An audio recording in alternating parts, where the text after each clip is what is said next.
Hello, all. I hope you all had a good spring break and chance to just sort of turn off your computers for a while, or at least related to schoolwork. I wanted to kind of gear back up with our chemistry unit, with our lessons that we've been having on the periodic table and types of elements. I'll just walk you back real quick with what we did before we sort of took a break for spring break. We talked about how the periodic table was arranged. Um, we I went back through sort of the history of the periodic table with these different people that sort of helped arrange it. A person that you can remember is Mendeleev, sort of creating the first periodic table.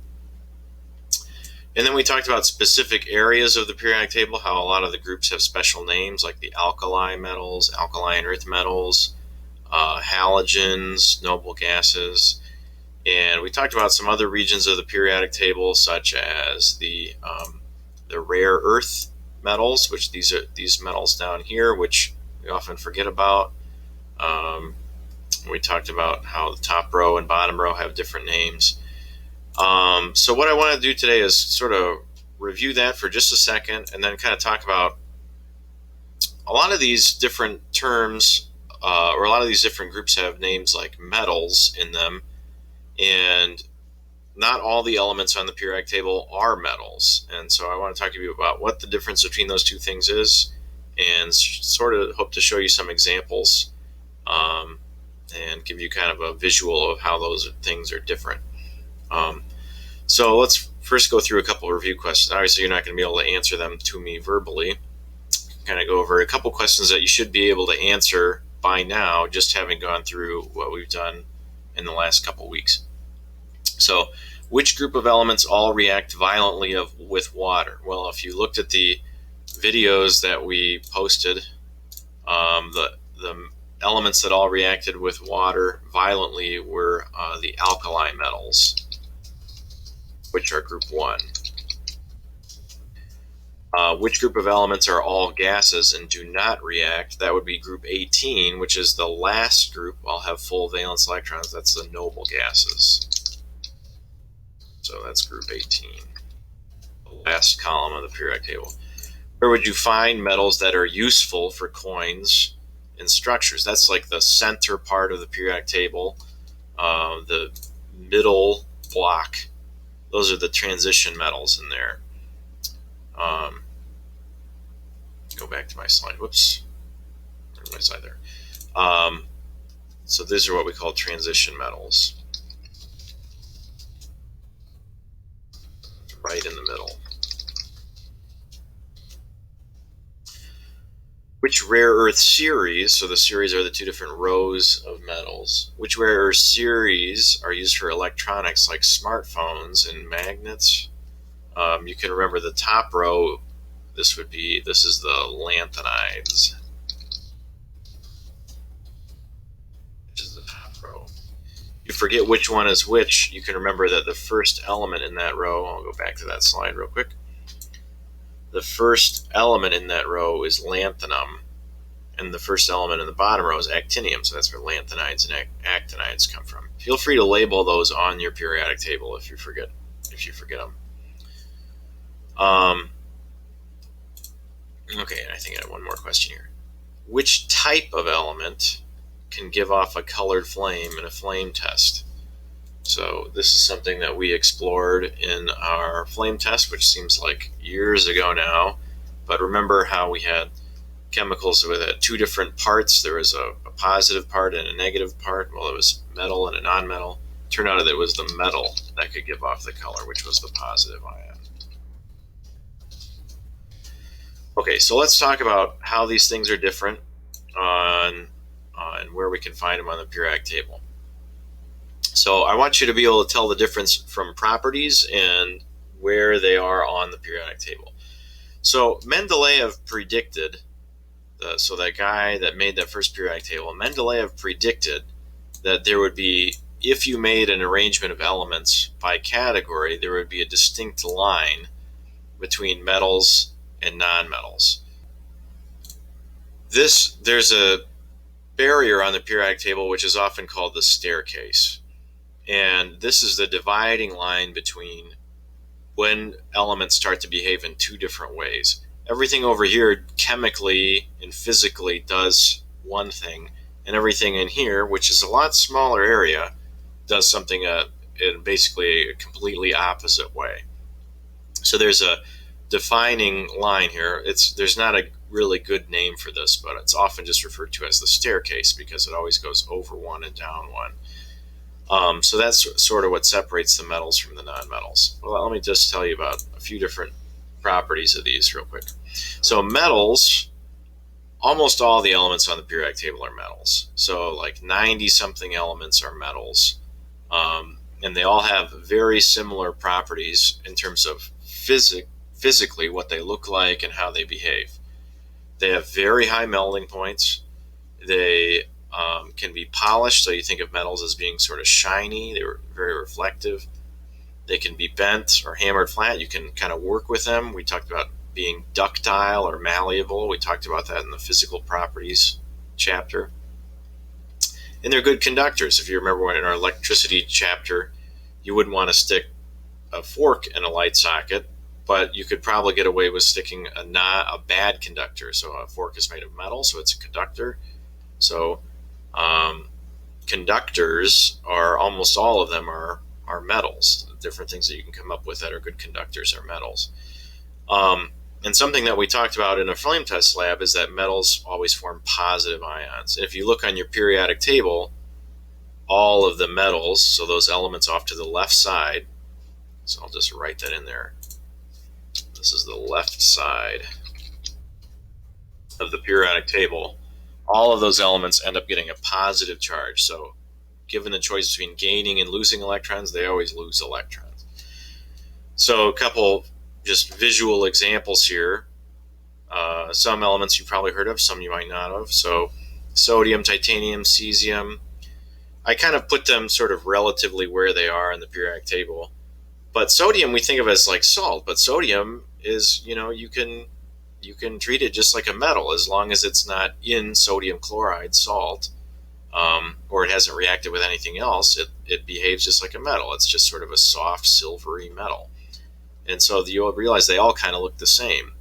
Cesium is a metal that melts just above room temperature, but again, still very shiny. Uranium we think of as this sort of radioactive element, but it's still a metal. You can work with it. You can machine it and make things out of it. Rhodium you see on rings. It's like a precious metal. Tin, copper. So you get the idea. These are things that you would look at and you say, oh yeah, that's a metal, because we're familiar with how those things are. Nonmetals are a little bit more challenging to identify by sight. So nonmetals kind of have all the opposite properties. They don't reflect light, whereas metals are shiny. Nonmetals are always just sort of dull in color. They're bad conductors. They don't transfer electricity very well. They melt very easily. Almost all of them melt below just a couple hundred degrees. And most of them are solid or gas at room temperature. So the noble gases have very, very low melting points because they're already gases at room temperature. But they do this thing that's chemically the opposite. They always want to gain electrons when they form compounds. So they always end up being negative, which we call those anions, remember. So this is what we said is the right side of the periodic table. So I'll do that a different right side. So those are to the right of the staircase. So some pictures of nonmetals here. I tried to, again, put them in their relative position. There's just a lot of powders. So phosphorus, sulfur, selenium, these are just powders. Like you couldn't shine these or make them, you can't hammer them flat. They're just, any more than you could sand. Carbon, we normally think of it as like coal or graphite, but carbon is also diamonds. So carbon kind of throws off the mix here. Diamonds have a uniquely high melting point. But if you just took like a regular lump of coal, it would have different properties. So most people, when they list the properties of carbon, they're listing the properties of diamonds. But just like a lump of coal or graphite doesn't have those same properties. Fluorine, chlorine, bromine, these are your halogens. And they sort of sort of these colored vapors you can see. Bromine is a liquid at room temperature, so you can see there's a little bit of liquid in the bottom there. But it gives off gas very easily, very low melting point. So if I look at a periodic table, I'm going to flip to my dynamic periodic table, and this is if we were at room temperature, what state everything would be in. So solid is black or gray, liquid is blue, and gas is red. So you can tell right off the bat that most of the elements are solid at room temperature. You see mercury down here is a liquid at room temperature, and bromine. But you can really get an idea of, without even knowing where the staircase was, you can tell, these elements over here are different from the others. Okay? And so if I started like turning up the temperature of the room, you would see that a few of them melt pretty easily. And by the time I get over to about 500 degrees, so this is in Kelvin, by the time I get to 500 degrees, all of the nonmetals have melted except for carbon, because it's listing it as like diamond. And so nonmetals have significantly lower melting points than all the metals. And then I get up to like thousands of degrees. I'll just do the slider here. Get up to thousands of degrees, and the only elements that are still even liquid at that point are all metals. Okay, well, except for carbon, which is very, very high melting point. But so you can tell that there's just a significant difference between these types of elements. So one more thing to mention, though, that they don't really fit into either category, and those are metalloids, or often called semi-metals. So metalloids are elements that are right on the staircase. So they don't really fit easily into either category, because they have properties of both. And I'll show you some pictures here. They really all look the same as each other. They're all sort of a gray metal-ish looking thing, but they can be hammered, but they also kind of shatter, kind of like glass. So you can work with them and melt them and stuff like that. But so they're a little bit like metals, but they're not great conductors, and that's why we use them in electronics, because you don't want your electronics to be made out of all metal. You want them to have some resistance. So going down the staircase, you could look at some pictures, and they all kind of look the same as each other. Boron, silicon, arsenic, tellurium. They all kind of look like these you can see there's sort of some fracture marks in the silicon there, because silicon's a lot like glass when you work with it. But if you get it a little bit warm, you can bend it like a metal. So kind of metals, kind of non-metals. So they have properties that are both. So I have a picture here. This is also in your worksheet. This is what I was moving at the very beginning. These are the ones. There's only 7 elements that are considered semi-metals or metalloids, and they kind of hug the staircase. You would think, and you say, well, this is a pretty even zigzag here, except for aluminum. Aluminum is a metal, would go right here. But this is boron, silicon, germanium, arsenic. Then it kind of ends down here with polonium. So these are, there's only a few of them that fall into this category, and they all kind of look the same. Okay, so I have a little worksheet that is mostly just about identifying properties and identifying which elements are each type. And so I'm going to post this to Classroom, and this is just basically all you're doing is saying metal, non-metal, or metalloid based on description or based on which element it is. So you'll need your periodic table to kind of identify where these things line up. Okay, email me if you have any questions. Thank you.